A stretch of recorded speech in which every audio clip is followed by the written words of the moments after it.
Jeremy Lou. Hey! I went to yoga the other day, and at this power yoga class, the lady was like, it was so nice to see you in there, Jeremy Loops. And by the way, I'm going to add a bunch of your music to the playlist for the next class. And I just said to her, please don't do that.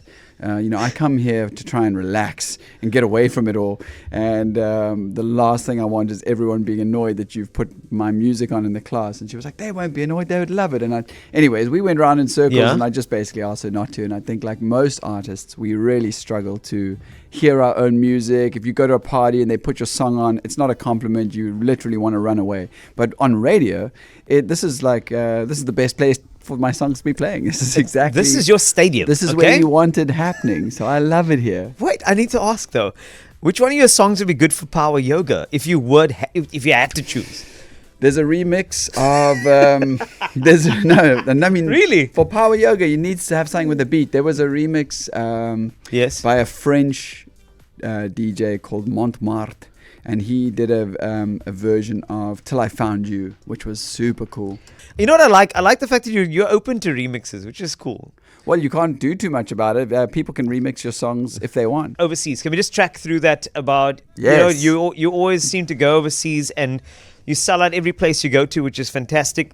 Are there any moments you want to pick out of there that you can share with me just to catch up? It was beautiful. I mean, let me paint a picture for you real quick. Please do. We left just over a month and a half ago. We went and we started our tour in the Netherlands. Yeah. We had 2 big sold-out shows, one in Groningen and then the second one in Amsterdam. And we played in Amsterdam at the most iconic venue in Europe. It's called the Paradiso. Yeah. And it's an old church in the center of Amsterdam, which fell into disrepair in the early to mid 1900s, and became kind of like a den, and people were sleeping wild there. There were lots of homeless people, but there was also kind of like inner city parties happening in this old broken down church. And then in the 60s, Led Zeppelin came into Amsterdam, into town, and found themselves at this homeless shelter / hangout for very trendy people at the time. And they were like, why is no one doing shows in this room? Yes. And so they held a show, impromptu Led Zeppelin show in this church, and then went on to found it becoming a venue. And it's now the home of everyone who plays in Amsterdam wants to play at the Paradiso, because it's got these massive stained glass windows behind the stage, 3 levels. Everyone can see you because it's got this grand church feel. Anyways, that show was the first show to sell out. And so we arrived with a real bang and an energy on this tour. And we were in a big 16-seater bus. So it's kind of like a floating ship. The 5 of us in the band, but then you've got support team, like a tour manager and a content person and a merch girl and a lighting guy. And so there were 13 of us, and you all live like a crew on this floating bus, and you do your show, and it's high adrenaline, and it's wild, and you have the experience of a lifetime in a night. And then you all get on the bus, and it floats off into the night, and you arrive the next morning in Paris, and you have a pain chocolat in the streets, and you do it all again. You kind of go to the new venue and you start loading in, and before you know it, you're playing to your Paris crowd. So it was like that every night for a month. So cool. And it's beautiful and exciting, and I can't pick out a highlight. They're all highlights. Every day feels like a fever dream. Okay. But you arrive back, and it literally has taken me the last 2 weeks just to come back down to earth. You feel completely... Oh, is that why it took you so long to get here? Yes. I would have come in here as soon as I got back to talk about the new album, but to be honest, I just needed some time. Yeah, no, I understand. We had Kirstenbosch 2 days ago. Yes. So I kind of had to focus getting my energy back for this whole new moment. So yeah, beautiful times. Hey, you're playing at Glastonbury. I feel like we need to add you're one of the very few South Africans who have been able to be on that stage. And when I heard the news, man, obviously I didn't want to intrude and then bombard you with video calls and stuff like that. But I just wanted to say, I'm so proud. And how did you get the call? Was it a mail? Was it a call? Was it a message? Was it just like a manager? I want to know what that feels like for someone to have you on the line saying, "Hey, are you available at this time?" So it starts with a rumor. Does it? Yeah, okay. It's always. a good festival slot always starts with a rumor. There's your agent who is out there like hoping to land festivals for you. That's their job. Okay. Will sometimes say something like, I think there's a chance we might get an offer from Glastonbury this year. And so that's how it generally starts. Yes. And we've had a couple of whispers over the year that we were on Glastonbury's radar. But Glasto are unlike any other festival in a couple of ways. One, they are legitimately the top of the mountain. They're the peak of Everest. There is no festival bigger. Some people could argue that maybe Coachella in America is like considered big in America. But worldwide, Glasto is the one that everyone wants to be at. It's the ultimate feather in the hat. But as a result, they don't, like, if I wanted to find my way into a festival, like, for instance, if I wanted to go and play any one of the big festivals in the States or somewhere, I can tell my agent, hey, let them know we really want to play their festival and we'll accept, like, a half fee. Yes. So you can kind of throw them a bone and be like, we'll play for cheap because we want to be at your festival. And sometimes you can kind of help get onto festival lineups. You might not get the slot you want, but you can wangle in. There's no wangling in with Glastonbury, right? So they can choose whoever they want. Everyone wants to play there, and I'm pretty sure everyone will take a fee cut. So it started with a whisper, and then like about a month ago, we got the call saying, it's on, and they want you, and they want to put you on the biggest acoustic stage, which is a great stage for us. You know, you're always worried that are they going to put you on some sort of a random side stage, and so we've got a great slot, and we obviously accepted without delay. It's also one of the only festivals that all artists accept immediately, which must be nice for them. You know, they sell that festival out for hundreds of thousands of people on the same day, same minute. You can't get tickets. So I've had lots of even like music industry people in Europe being like, please, can we come as your crew? Please, could we sell merch for you? And what? So it really, it's been beautiful. Oh, and, man. I'm still kind of negotiating, accepting that it's finally happened, because I think as an artist, this is the one that you dream about playing.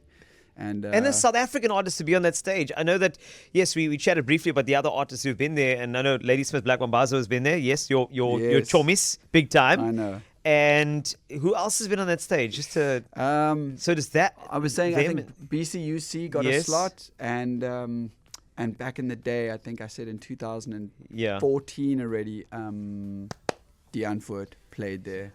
So it's really been a very limited amount. That's who I know. Yes. So it's great. It's Congrats, amazing, man. and I'm sure I'm going to feel a different way when I walk up onto that stage in a couple of months' time. But for now, I'm just happy that it finally happened. Okay, let's try this. Jeremy Loops, I did promise you an album listening session. You decided to go overseas and tour the world, so now we have to do it. We're going to catch up. Let's first do the introduction. The album itself. Yes. All right? In a nutshell, Feathers and Stone. Number one, why is it called Feathers and Stone? Number two, what's the feeling? What's it about? What's the vibe? What's the vibe of Feathers and Stone? Look, this album was different to all my other albums in at least my last two albums specifically, in the way that a lot has changed in the world. You know it. You're a man who's been invested in his personal well-being, mental health. Absolutely. You've been vocal about that. I've heard you on the radio repping it. Yeah. And I think we all have been going through a moment in history. You know, these last few years, it's been different. We've lost people. I lost people close to me.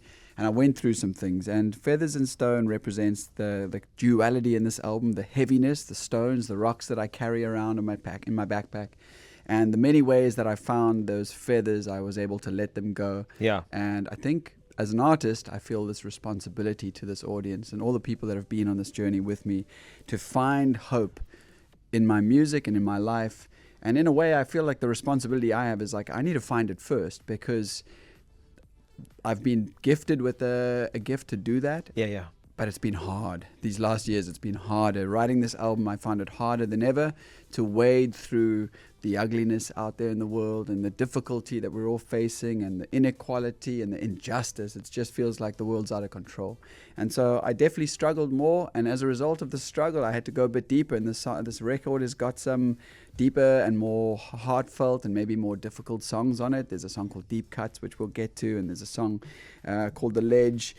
But there's also, it led to these amazing moments of lightness, and I would argue probably some of the lightest I've ever felt in my life, and that was able to come through this album. So that's where the name comes from. It's the yin and yang. You can't have all the beautiful light feelings unless you are willing to brave the dark night. So there was a bit more of this in this album, just due to what's been thrown at us these last few years. And that's why listening from start to finish, I think, is important. I know controversially, yes, you can pick and choose, but I think you need to listen to the album from 1 to 11. I believe that. If you knew how many hours artists sat trying to decide the album order of their songs, everyone would be listening from start to finish, And that's why I need to say that. I need to be an advocate for people listening from start to finish, because that's what happened to me. When the album dropped, I made a note of it. I said, this is going to be so I was working quite early in the morning. Okay. And I listened to start to finish, finished it off when I drove back after 9 a.m. And I was like, dude. And then I sent you a voice note, by the way. Anyway, it doesn't matter. Because you didn't respond. Oh, shit. Anyway, no. It's okay. Right. Let's do this thing. So all I'm looking for is just the gist after each track from start to finish. Let's do this thing. We're going to start off with this particular song, and let's go and make this happen. Are you ready for this? I'm ready. All right. Number 1. All right. Let's just start with this song. Hear the wolves at night, they go.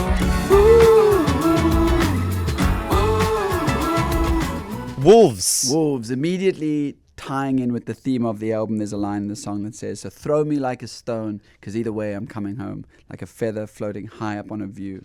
It might lead to nothingness, and I'll take a chance on that. And this song is all about taking chances, with your life, being ready to let go and jump off that cliff. Sure. And But if you go run away now, you Cut all the goodness out of me. run away now. we did chat about this one, but just for those who are under a stone. Yeah, Love Blood. Love Blood is a song about love, and it's about all the many ways that, being in love is like going to war. It's going to war for another person, but it's also going to war with yourself. There's no easy way to find a meaningful love in this world without a great difficulty and commitment. And I feel like I've been involved in that, and Love Blood is that manifestation. It is indeed. But sometimes we just have to have more future focus. Can I see the signs of your future focus? Maybe I was too far high up to notice. I feel like that song is very fun to perform. Yeah, it's going to be a great live song. We haven't even brought it into the live What? set yet, because there's so many other songs from this album we've got in the live set at the moment. But it's going to be future focus. I think some of these lines speak for themselves. My mind was made up before this. You cannot see the signs if you're always future focused. Reminding people to be present, and that looking too far ahead and worrying about the past or the future doesn't often help you get the things you want done right now. And I needed to remember that with my music and with writing this album, especially because you spend so much time trying to write the best song. You sometimes forget that you can just write the song that's right there in front of you, and Future Focus was that song. It's very fun to listen to, actually fun to sing along to, because that's the song that's easiest. It's to actually just go with and go, oh my word, and then flows. it flows, especially in the car when you think you sound good. Anyway, let's do some deep cuts. You got some deep cuts. You ought to wear them out. There's nobody here, nothing to fear. We'll leave the way. The emotion in this song I felt a lot. I did feel like, and I can feel that there was an intention to bring about something a lot deeper here. Yeah, and Deep Cuts was written in the depths of the night. It was one of those songs where I pined over the lyrics for ages and was just feeling really disturbed, I think, at that moment by things I was seeing around me, some friends of mine who were struggling. There were things that were just changing in my world. And there's a line in there that says, you're better than your crooked scars. Your dreams like abandoned cars rust away. And, I think that's what I always try and remind myself, that you're better than your scars. You're not those traumas. They're just a part of you. And your dreams are like abandoned cars rusting away. But, again, you can always, the chorus of this song says, let's put some deep cuts on, let's put some records on. Yes. And just forget about it. Because sometimes we can't feel like we can change everything. The world is chaotic. You need to be able to control the things you can control and release the things that are out of your control. And I think most of us forget to do that. We spend too much time trying to change the things that are just way out of our control. And you know what? You rest up with the music. Those deep cuts are on, and you got to wake up as well. And this is where you need coffee. Just want coffee. I just want coffee. I just want coffee. I just want coffee. I'm not gonna lie. It sounds like you wrote this song at 4:20. Yeah, look, I've always liked reggae music, you know. If you go back on my albums, you'll find that every single one of my albums from the beginning has had at least one reggae song hidden on there. And this is the reggae song that's on this album. And it's like a palate cleanser, you know. That's why I put it number 5. You know, you've listened to some more serious things. That's true. And there's some deep things about love. It's been philosophical, and now it's just like, yo, I'm tired in the morning and give me my coffee. Not gonna lie, sang along to this song hard in the car when I listened to the album for the first time. So inspiration. Yeah, just a song to the beautiful woman in my life, I suppose. There's a line there. It says, "From the moment I met you, you came to my rescue," and it felt, I was dating a musician that travels around the world. It's not for everyone, and I found a woman who was mature enough to cope with what I was going through and still be there for me and show up. And she's a doctor. I mean, she's got a hell of a life going on herself. And I'm always just so grateful for that. You know, the song was a song of gratitude written to that special woman. That is phenomenal to be coming home to somebody like that. Yeah. Babe, I'm coming home. Wowza. Okay, coming home in a nutshell. You know, Lady Smith and I, we've become good friends. I know. It's been a beautiful privilege to work with these guys. And I must say, in the beginning, I was, when we did the first song on my last record, This Town, I was just starstruck. I've said it to you before. Yes, you did. Working with them was, for me, like a big dream. And, I got to work with Ed Sheeran, and that was exciting. But it was nothing like walking into the studio with the whole of Lady Smith, Black Mambazo. It was a different thing. And I was like, man, I'm at home here. But I was nervous, and I wasn't sure, was I going to be able to deliver the goods? That's how you always feel when you work with other people. Where's my creativity going to land today? And it just, for this song, Coming Home, it felt so much more natural. There was none of that fear. We're now homies. We hang out. I went up there for a few extra days just so we had more time. And we worked on this track. And there are these beautiful Zulu lyrics. Mina nawe standwa. Ooh. Soko kanda wonye. Buyele kaya means like, Mina na means you and I, my love. Soko kanda wonye. Let's grow old together. Buyele kaya, come on home. Wait for it. Pump it.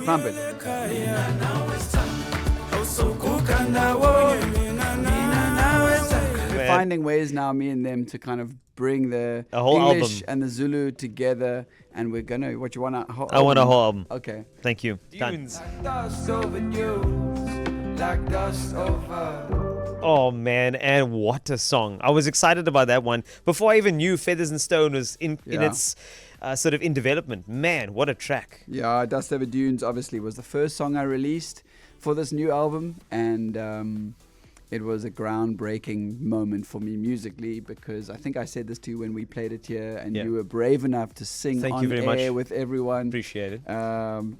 Writing Dust Over Dunes was the only other time, other than when I wrote Down South and then when I wrote Mortal Man, where I felt like I just got it all right. Like everything locked in. I didn't have to work for it. Mortal Man just felt complete from the moment it came out. And Dust Over Dunes was another song like that. That's why I put it out first on this album. And if you haven't heard it, go and listen to it. This is a song about, just feeling comfortable and finding that place in this world to put your own 2 feet and just be proud of yourself for being alive, man. You're a human, and you only get to do this once. Yes. And you don't have to achieve anything, and you should just be proud and impressed that you're here. You're like, if you're surviving, you've got everything. I love that. I really do. Because sometimes you just need a bird's eye view of your life. Use a little bird's eye view. Think about a new foundation. Bird's eye view. Think about a new foundation. Yeah, bird's eye view. Exactly. It follows on from Dust Over Dunes. Dust Over Dunes obviously dives into the here and now. Bird's eye view takes it back a little bit and just, it's a bird's eye view. It's a bird's eye view in my life. And I think I'm inspiring people as much as I can now to do that in your own life. Step away from it, be a little bit more objective, and find that easier version of the way. Find the way. Yes, we will find a way. Sometimes finding the way is just saying to negativity, no thanks, not today. No, no, no, no. No thanks, not today. Now tell me, that song sounds cheeky. I like it. It sounds like you just This it's like song a is a cheeky. rebellion song against a lot of people asking for your time, the people that waste your time, the negativity, Yeah. the bosses, the people that just want attention for no particular reason. No thanks, not today. I like it. There's Yeah. attitude in the song There's too. a lot of attitude in the song. The chorus says, "Don't mess with the rhythm of my brothers and my sisters." Basically, like, step back, because I think people, like, nice people like you and I, we people maybe incorrectly label us as like just nice guys. Yeah. But underneath nice guys, there's Jedis here. I truly believe like the world is. It's filled with so much anger and Yeah. hatred. There's so much evil out there, but I truly believe that like good people, there's more of us. There's so many more good people out there, and we have to fight for justice. We have to fight for each other, and there are lots of people trying to take advantage of other people and suppress people and push people down. Yes. I think we need to be rebelling against that shit. Yep, definitely. And you know what? Sometimes when you get knocked down, you got to go again. Lean out. Whoa. Go ahead. Yes, and that is the final one that we're doing in this album.